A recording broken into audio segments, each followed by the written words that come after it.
তৃতীয় শ্রেণীর শিক্ষার্থী বন্ধুরা কেমন আছো সবাই? আশা করছি ভালো আছো। আলহামদুলিল্লাহ আমি ভালো আছি। তোমরা দেখতে পাচ্ছ এখানে তোমাদের ইসলাম শিক্ষা বইটার চতুর্থ অধ্যায়, তাই না? এটা হচ্ছে ধর্মীয় সম্প্রীতি সম্পর্কে, অন্য ধর্মাবলম্বীদের সঙ্গে সুসম্পর্ক। বোঝা গেছে? আমরা মুসলমানরা আমাদের দেশে, আমাদের সমাজে, আমাদের প্রতিবেশী অন্য ধর্মের হতে পারে, তাদের সঙ্গে সম্পর্কটা আমাদের কেমন হবে এই সম্পর্কে এই অধ্যায়টা। ধর্মীয় সম্প্রীতি হলো সকল ধর্মের মানুষের সঙ্গে মিলেমিশে থাকা, কারো ক্ষতি না করা, একে অন্যকে সহযোগিতা করা। সমাজের শান্তি ও সমৃদ্ধির জন্য ধর্মীয় সম্প্রীতি প্রয়োজন। ধর্মীয় সম্প্রীতি সকল ধর্মের লোকদের সহনশীল সহমর্মী করে। আমরা মুসলমান, আমাদের ধর্ম ইসলাম, আমাদের আশেপাশে হিন্দু, বৌদ্ধ, খ্রিস্টান সহ অন্য ধর্মের মানুষও বাস করে। তোমরা এটা যদি এভাবে বুঝে বুঝে পড়ো, আমার মনে হচ্ছে এটা কোনো আহামরি কোনো কঠিন বিষয় না, যেটা তোমাদের বুঝতে খুব কষ্ট হবে। হ্যাঁ, তোমরা যদি হেডলাইনটা দেখো, হেডলাইনটা দেখলেই বুঝতে পারবে যে আসলে আমাদের এই অধ্যায়টাতে কি বলা হচ্ছে। তোমরা আস্তে আস্তে বুঝে বুঝে এগুলো পড়বে। হ্যাঁ, পড়ে আমাদের এই কাজগুলো করতে হবে। তো আমরা ভিতরের কাজগুলো করব না, আমরা ডিরেক্ট অনুশীলনের কাজগুলো করব। হ্যাঁ, এই কাজগুলো করে তারপরে ভিতরের পেজগুলো করব কাজ, ঠিক আছে? ভিন্ন ধর্মের মানুষের প্রতি সহনশীল আচরণ। যারা মুসলমান নয় তাদের প্রতি আমাদের আচরণটা কী হতে হবে? সহনশীল হতে হবে, ঠিক আছে? এখানে দেখো পবিত্র কোরআনে আল্লাহ বলেন, ওয়ালা তাসুব্বুল লাযিনা ইয়াদউনা মিন দুনিল্লাহ। ওয়ালা তাসুব্বু, দেখো এখানে কি করা হয়েছে, বাংলা উচ্চারণ করে দেওয়া হয়েছে, ওয়ালা তাসুব্বুল লাযিনা ইয়াদউনা মিন দুনিল্লাহ। ঠিক আছে?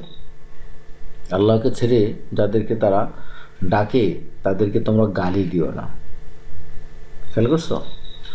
মহানবী সাল্লাল্লাহু আলাইহি ওয়াসাল্লাম নিজে ভিন্ন ধর্মের মানুষের সঙ্গে ভালো ব্যবহার করতেন, তার সাহাবীগণকেও ভিন্ন ধর্মের মানুষের সঙ্গে ভালো ব্যবহারের জন্য নির্দেশ দিতেন। মহানবী সাল্লাল্লাহু আলাইহি ওয়াসাল্লাম বলেছেন, যে একজন চুক্তিবদ্ধ অমুসলিমের উপর নির্যাতন করে বা আখিরাতের দিনে তার বিরুদ্ধে বিচার চাইব। খেয়াল করছো? যে একজন চুক্তিবদ্ধ অমুসলিমের উপর নির্যাতন করে, আমি আখিরাতের দিনে তার বিরুদ্ধে বিচার চাইব। চিন্তা করে দেখো। কিন্তু আমরা সকল ধর্মের মানুষের সঙ্গে সুন্দর ব্যবহার করব, কাউকে তার ধর্ম পালনে বাধা দিব না, কোনো ধর্ম সম্পর্কে মন্দ কথা বলবো না, কাউকে নির্যাতন করব না, সকলের সঙ্গে সুসম্পর্ক প্রতিষ্ঠা করব।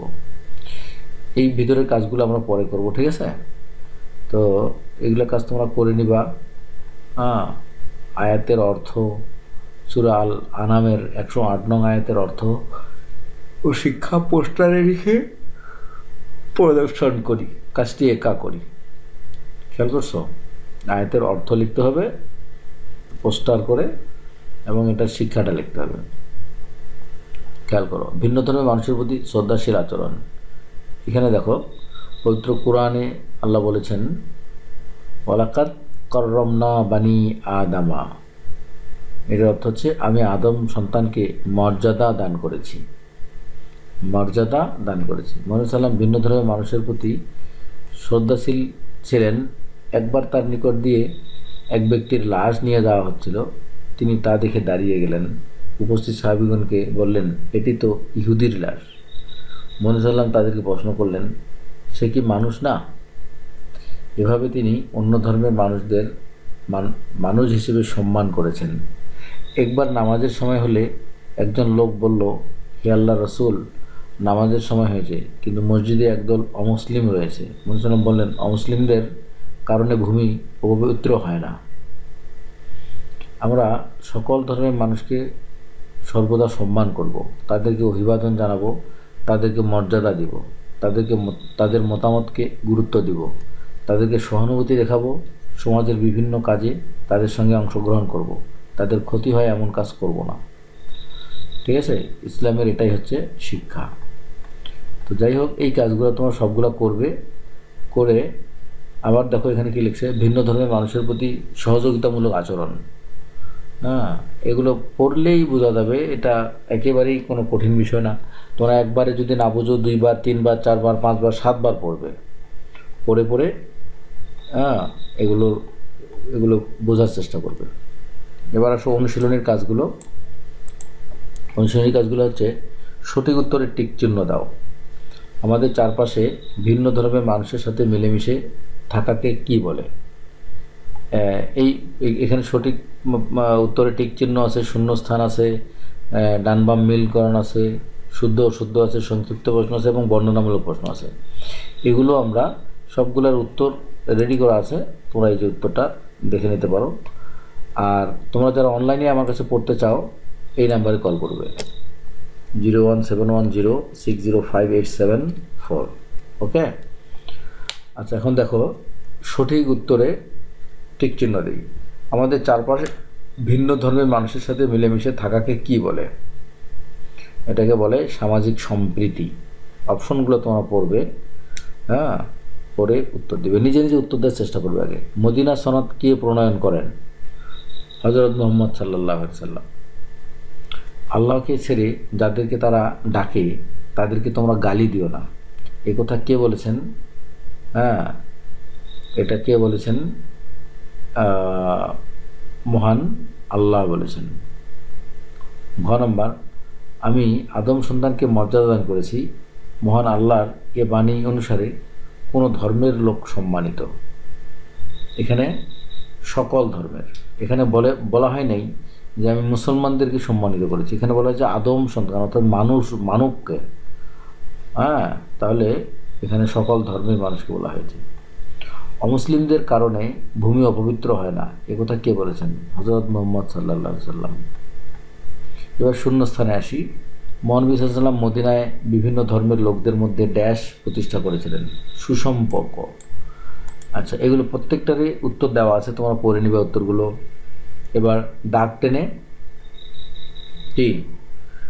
টেনে একটা ডান বাম মিল করি।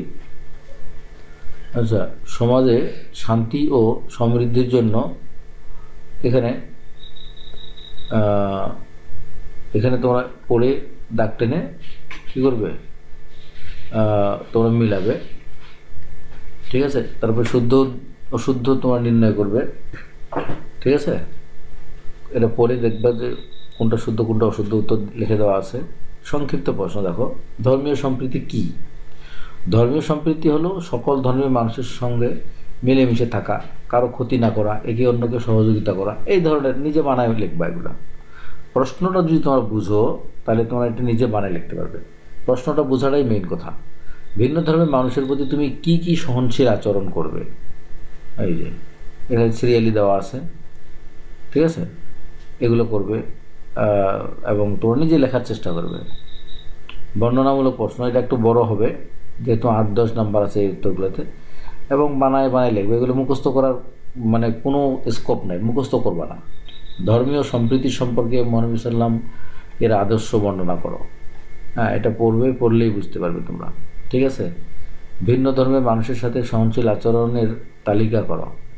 এই যে অনেক সুন্দর তালিকা করা আছে। তো ঠিক আছে, এ পর্যন্তই। তোমরা এই অনুসরণের কাজগুলো খুব ভালোভাবে করো এবং বারবার প্র্যাকটিস করার কোনো বিকল্প নেই। একটা প্রশ্ন মনে করো, এই যে প্রশ্নটা, এই প্রশ্নটা লেখা হয়েছে অনেক বড় করে, তোমরা এখানে পড়ে হুবহু মুখস্থ করার দরকার নেই, তোমরা বুঝে লিখবে, বুঝে লিখলেই যথেষ্ট, ঠিক আছে? তোমরা ক্লাস 3-তে পড়ো, সো তোমাদের এত বড় প্রশ্ন মুখস্থ করার কোনো প্রশ্নই আসে না। এখান থেকে যেটা বুঝো সেটা লিখবে। আল্লাহ হাফেজ, সুস্থ থাকো, ভালো থাকো, আর অপেক্ষা করো, পরবর্তী ভিডিও খুব তাড়াতাড়ি পেয়ে যাবে।